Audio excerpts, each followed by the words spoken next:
اعوذ باللہ من الشیطان الرجیم بسم اللہ الرحمن الرحیم الحمد للہ رب العالمین الرحمن الرحیم مالک یوم الدین صدق اللہ مولانا العظیم ببرکت ان اللہ وملائکتہ یصلون علی النبی یا ایھا الذین آمنوا صلوا علیہ وسلموا تسلیما اللہم صل علی سیدنا محمد وعلی آلہ وصحبہ واہل بیتہ اجمعین صلاۃ و سلام علیک یا سیدی یا رسول اللہ وعلی آلک واصحابک یا حبیب اللہ۔ حاضرین کرام، عشر اعتکاف میں روزانہ عصر کی نماز کے بعد کچھ دیر کے لیے درس کی نشست ہوتی ہے۔ قرآن و حدیث اور فقہی مسائل کے حوالے سے بھی بیانات ہوتے ہیں۔ اس وقت عقائد پر کچھ بیان مقصود ہے، یعنی عقائد کہ جو اللہ تبارک و تعالی جل شانہ وعم نوالہ کی ذات پاک اور اس کی صفات پاک سے متعلق ہیں، اور یہ ہر مومن مسلمان مرد و عورت کے لیے لازمی ہے۔ مختلف عقائد ہوتے ہیں جن کو ہم جمع ہے، عقیدے کی جمع عقائد، اور یہ بڑی اہم چیز ہے، کیونکہ ایک ہے عقیدہ، ایک ہے عمل۔ عمل سے بھی بڑھ کر عقیدہ ہے، کیونکہ اعمال میں اللہ تبارک و تعالی کی طرف سے بخشش، مغفرت اور سہولت ممکن ہے، معافی ممکن ہے، لیکن عقیدے پر اللہ کی طرف سے کوئی معافی نہیں ہے۔ عقیدہ بہت ضروری چیز ہے۔ تو انسان کے مرنے کے فوراً بعد قبر میں بھی عقیدے کے سوال جواب ہوتے ہیں، اعمال کے سوال جواب نہیں ہوتے۔ یعنی جو فرشتے مرنے کے بعد قبر میں آتے ہیں، جن کو ہم منکر نکیر کہتے ہیں، وہ سوالات کرتے ہیں، تو وہ عقائد سے متعلق ہوتے ہیں سوال۔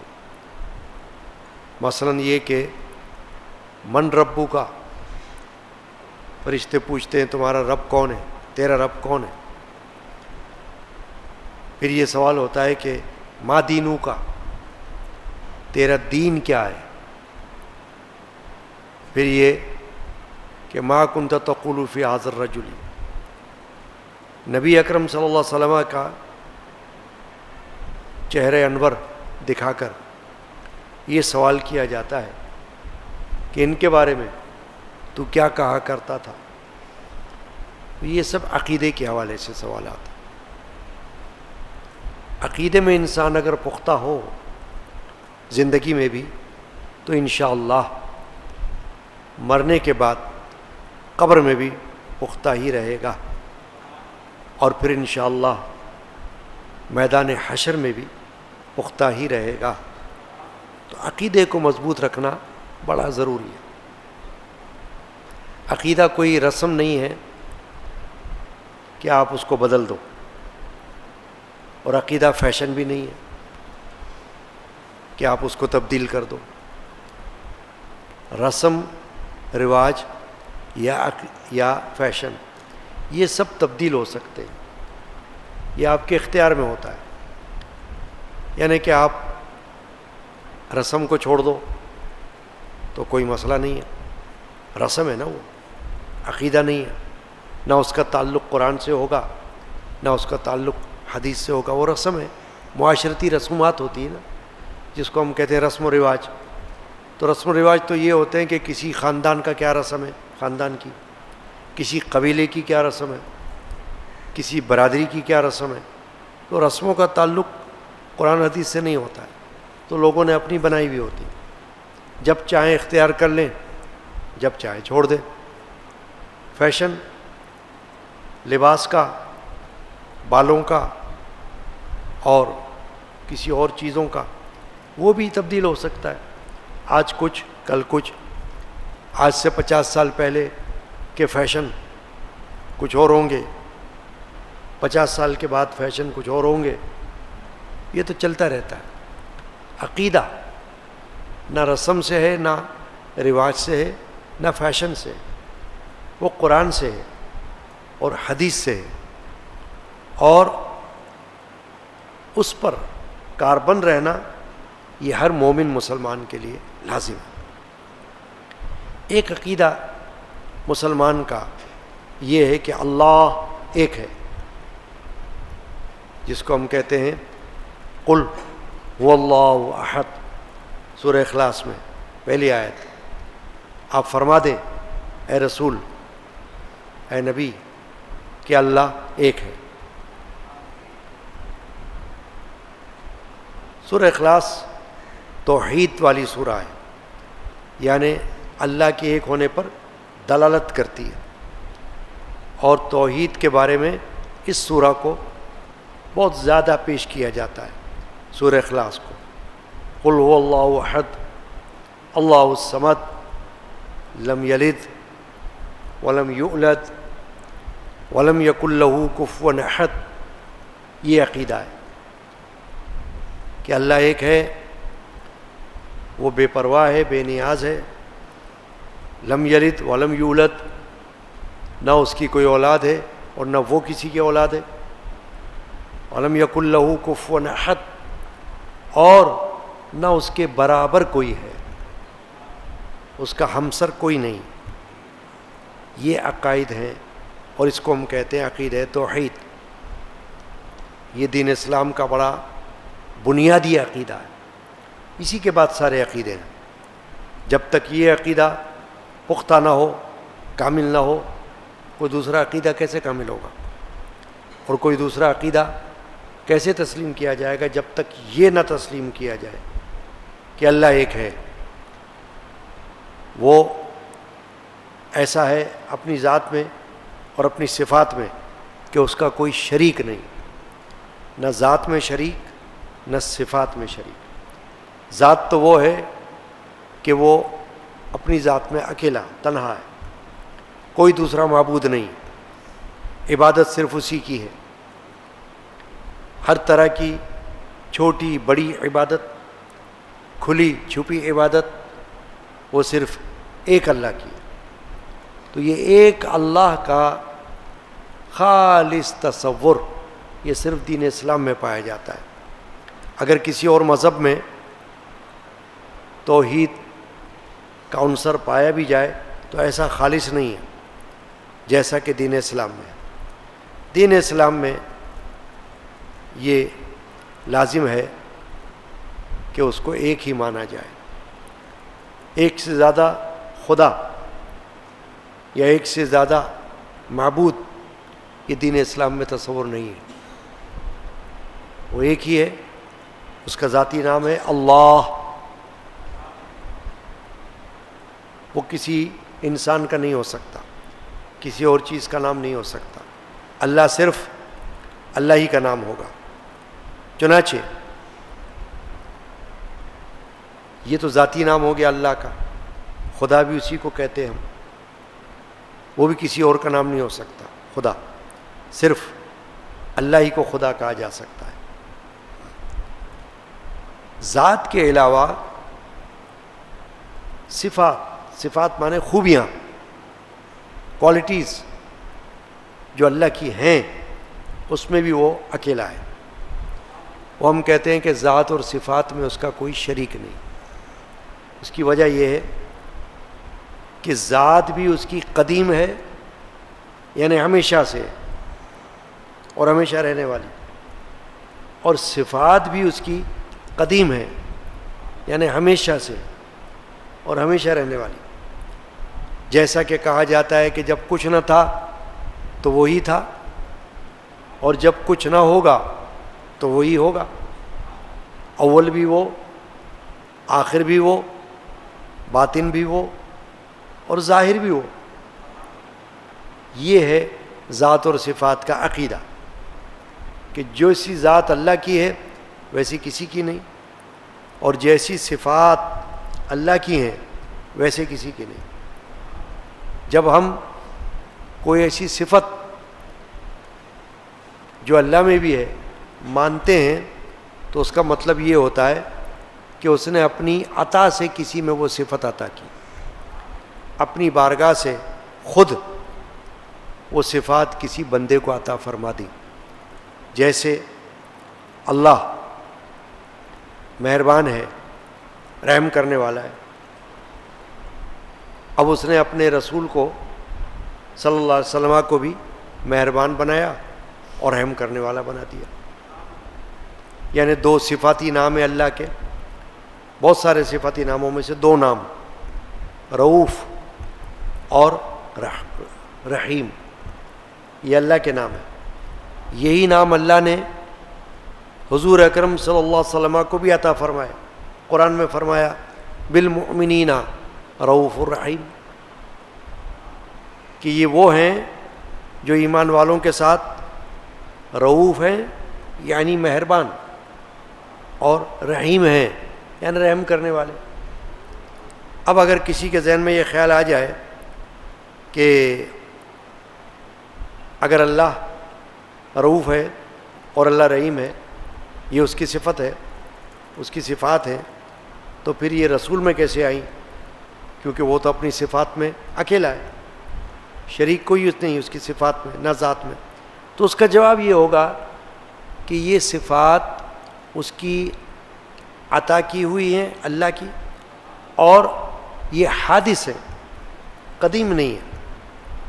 قدیم صفات صرف اللہ کی، وہ کسی بندے کی نہیں ہو سکتی۔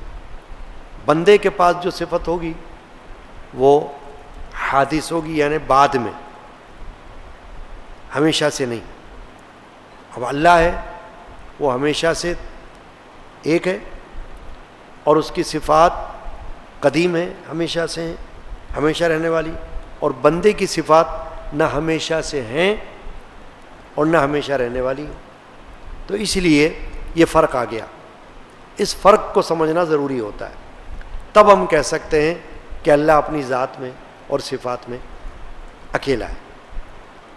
ورنہ کسی کے ذہن میں خیال آ جائے گا کہ جب رسول کی ذات کو بھی آپ مہربان اور رحم کرنے والا مان رہے ہیں، تو پھر کیسے کہا جائے گا کہ اللہ ایک ہے ذات میں صفات؟ تو وہ اسی طرح کہا جائے گا کہ اللہ اپنی ذات میں قدیم ہے، رسول اپنی ذات میں قدیم نہیں، وہ حادث ہے، اس کی صفات بھی حادث ہے۔ چنانچہ اللہ کا ایک ہونا یہ عقیدہ، کسی کو اس کا شریک نہ ماننا یہ عقیدہ ہے، اور ذات میں اور صفات میں اس کی طرح قدیم ماننا اللہ کو صرف یہ عقیدہ ہے، کسی اور کو قدیم نہ ماننا یہ عقیدہ ہے۔ اس کے علاوہ جیسا کہ میں نے کہا وہ ہمیشہ سے ہے، ازلی، اور ہمیشہ رہے گا یعنی ابدی۔ یہ اللہ کی ذات اور صفات کے بارے میں عقیدہ ہے۔ پھر تمام تر عبادات اسی کے لیے، یہ عقیدے کی بات ہے کہ عبادت کسی اور کی نہیں ہو سکتی۔ جس طرح آپ نے ابھی قدیم اور حادث میں فرق سمجھا کہ اللہ کی ذات قدیم، اس کی صفات قدیم، اور بندے کی کوئی صفات حادث، قدیم نہیں. ایسے یہ بھی آپ کو سمجھنا ہے کہ عبادت اور تعظیم میں فرق ہوتا ہے. بندے کی تعظیم کی جاتی ہے، عبادت نہیں کی جاتی. ماں باپ کی تعظیم کی جاتی ہے، عبادت نہیں کی جاتی. رسول کی تعظیم کی جاتی ہے، عبادت نہیں کی جاتی. ولی کی تعظیم کی جاتی ہے، عبادت نہیں کی جاتی. فرشتوں کی تعظیم کی جاتی ہے، عبادت نہیں کی جاتی. انبیاء کرام کی تعظیم کی جاتی ہے، عبادت نہیں کی جاتی. صحابہ کی تعظیم کی جاتی ہے، عبادت نہیں کی جاتی. اہل بیت پاک کی تعظیم کی جاتی ہے، عبادت نہیں کی جاتی. تو عبادت میں اور تعظیم میں فرق سمجھنا یہ عقیدہ ہے، اس کو لازم سمجھنا ہے. اس لیے کہ عبادت صرف اللہ کی جاتی ہے. عبادت کے کئی نام ہیں: پرستش، پوجا، عبادت، بندگی. یہ کئی نام ہیں عبادت کے، یہ صرف اللہ کی ہوگی. تو یہ عقیدہ لازم سمجھنا ہے کہ ہماری عبادت کا مستحق صرف اللہ ہے. مخلوق میں سے کوئی چیز کی عبادت نہیں ہوتی، نہ انسانوں کی ہو سکتی ہے، نہ فرشتوں کی، نہ جنات کی، نہ کوئی اور مخلوق میں سے کسی پتھر کی، نہ کوئی درخت کی، نہ چاند کی، نہ سورج کی عبادت نہیں ہو سکتی. تو اب یہ معلوم ہو گیا کہ عقائد میں یہ بات ہے کہ عبادت اور تعظیم دونوں میں فرق ہے. اس کی ذات کا عرفان یعنی کہ ادراک، یہ عقل کے اعتبار سے محال ہے، یعنی ناممکن ہے. جو چیز سمجھ میں آتی ہے عقل اس کو محیط ہوتی ہے اور اس کو کوئی احاطہ نہیں کر سکتا. البتہ اس کے افعال کے ذریعے سے اس کی صفات، پھر ان صفات کے ذریعے سے معرفت ذات حاصل ہوتی ہے، جس کو ہم کہتے ہیں اللہ کی معرفت. تو یہ اس کی صفات کے ذریعے حاصل ہوتی ہے. ذات کا ادراک عقلاً محال ہے. کسی کا شعر ہے، وہ دل میں تو آتا ہے سمجھ میں نہیں آتا. وہ دل میں تو آتا ہے سمجھ میں نہیں آتا. ہم جان گئے اس کی تو پہچان یہی ہے. یعنی کہ اس کا احاطہ ہم نہیں کر سکتے اللہ کی ذات پاک کا. ہماری عقل وہاں تک جا ہی نہیں سکتی. ہم صرف صفات میں غور کر سکتے ہیں. اور یہی حکم بھی ہے کہ جب بھی اللہ کو پہچاننے کی کوشش کرو تو اس کی صفات کے ذریعے سے کرو، اس کی خوبیوں کے ذریعے سے.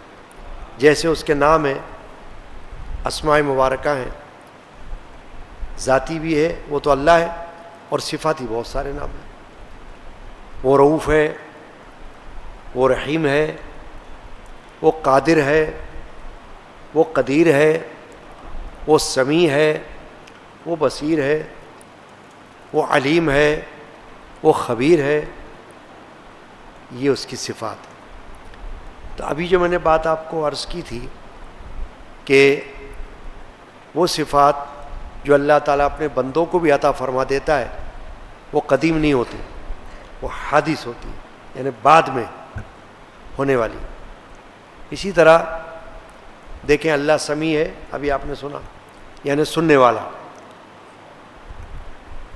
اور بصیر ہے یعنی دیکھنے والا.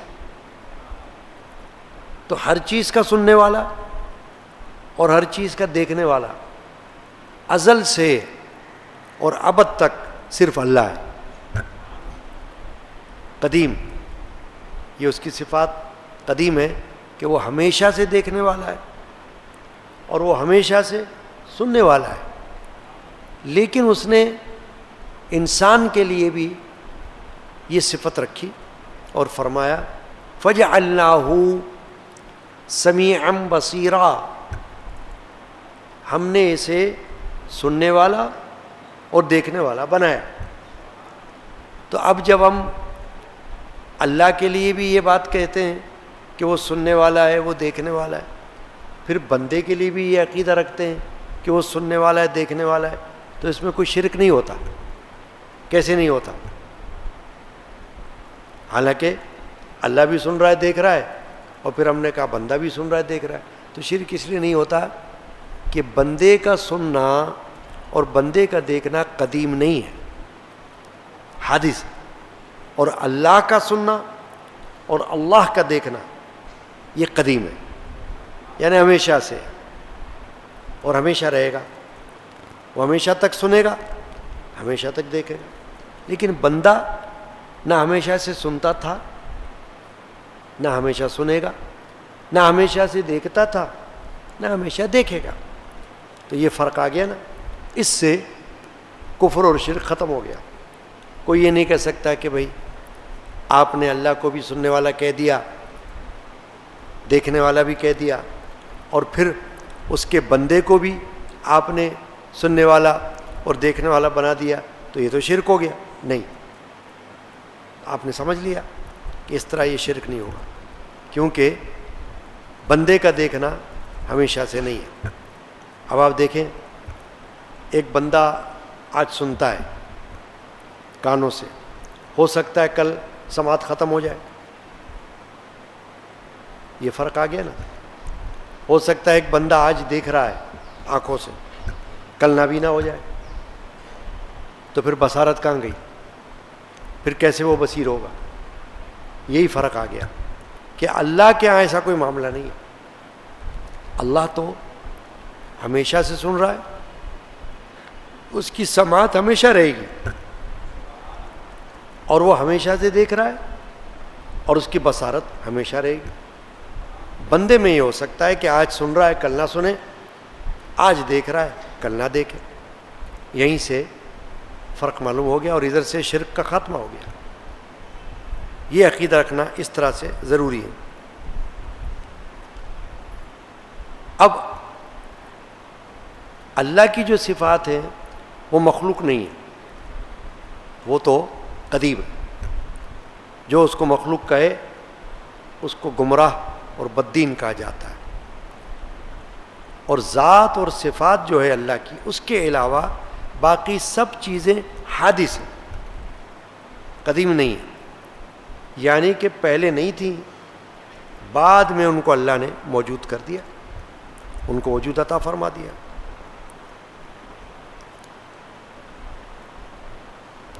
تو سورہ اخلاص میں آپ نے سن لیا کہ نہ وہ کسی کا باپ ہے، نہ بیٹا، نہ اس کے لیے کوئی بیوی. جو اس کا باپ یا بیٹا ثابت کر دے، بتائے، یا اس کے لیے بیوی ثابت کرے، اس کو کافر کہا جائے گا، کیونکہ یہ دین کا مسئلہ ہے. بلکہ جو ممکن بھی کہے، یعنی یہ کہے کہ ایسا ہو سکتا ہے، تو بھی وہ گمراہ اور بددین کہلائے گا. ایک اور اس کی صفت بہت بڑی اہم ہے، وہ ہے حی ہونا. حی، اللہ لا الہ الا هو الحی القیوم. وہ زندہ ہے اور ہمیشہ قائم ہے. تو وہ کیسا حی ہے؟ انسان بھی زندہ ہے، مگر انسان کا یہ زندہ ہونا حادث ہے، قدیم نہیں. انسان ہمیشہ سے نہیں تھا، جب اللہ نے چاہا تو اس کو پیدا کر دیا. وہ حی ہے، وہ خود سے زندہ ہے، اور سب کی زندگیاں اس کے ہاتھ میں، دست قدرت میں. جب چاہے کسی کو زندگی عطا کر دے، اور جب چاہے کسی کو موت دے دے. تو آپ نے سمجھا ہوا ہے یہ بات، جب اللہ چاہتا ہے کسی کو زندہ کر دیتا ہے، دنیا میں پیدا کر دیتا ہے، اور جب اللہ چاہتا ہے کسی کو اٹھا لیتا ہے،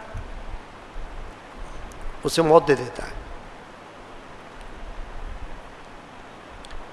اب یہ معلوم ہو گیا عقیدے کے اعتبار سے، عقیدہ رکھنا کہ حیات اللہ کا حی ہونا، زندہ ہونا ہمیشہ، قدرت ان اللہ علی کل شیء قدیر، بے شک اللہ ہر چیز پر قدرت رکھتا ہے. تو حیات، قدرت، سننا، دیکھنا اور کلام اور علم اور ارادہ، یہ اس کی صفات ذاتیہ ہیں، ذاتی صفات ہیں کہ جیسے وہ سن سکتا ہے ایسے کوئی نہیں سن سکتا، جیسے وہ دیکھ سکتا ہے ایسے کوئی نہیں دیکھ سکتا. اس کا مطلب ہو گیا وہ قدیم ہے اور بندے کی صفات حادث. چنانچہ کان، آنکھ، زبان سے اس کا سننا، دیکھنا، کلام کرنا نہیں. یعنی یہ نہیں کہ جس طرح ہم سن رہے دیکھ رہے ہیں، ہماری آنکھیں ہیں یا ہماری زبان ہے جس سے ہم بول رہے ہیں یا ہمارے کان ہیں جس سے ہم سن رہے ہیں، تو اس طرح اللہ کا سننا دیکھنا نہیں ہے. کیوں کہ یہ تو سب جسم سے تعلق رکھتا ہے نا. بندے کا سننا دیکھنا جسم ہے، آنکھ ہے تو دیکھ رہا ہے، زبان ہے تو بول رہا ہے. لیکن اللہ تعالیٰ جسم سے پاک ہے. اللہ کو جسم سے پاک سمجھنا یہ ایمان کا تقاضا ہے. حالانکہ وہ ہر چیز سن رہا بھی ہے، دیکھ رہا بھی ہے، ہر چیز کی خبر بھی اس کو ہے، علم بھی ہے اس کو، مگر اس طرح کا نہیں. وہ قدیم ہے.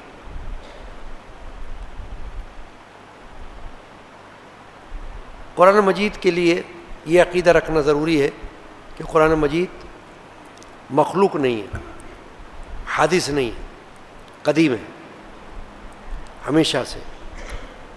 چنانچہ اس میں جہاں تک یہ عقیدہ والا مسئلہ ہے، اس کو ہمیں بڑا سمجھنے کی ضرورت ہے، پہچاننے کی ضرورت ہے.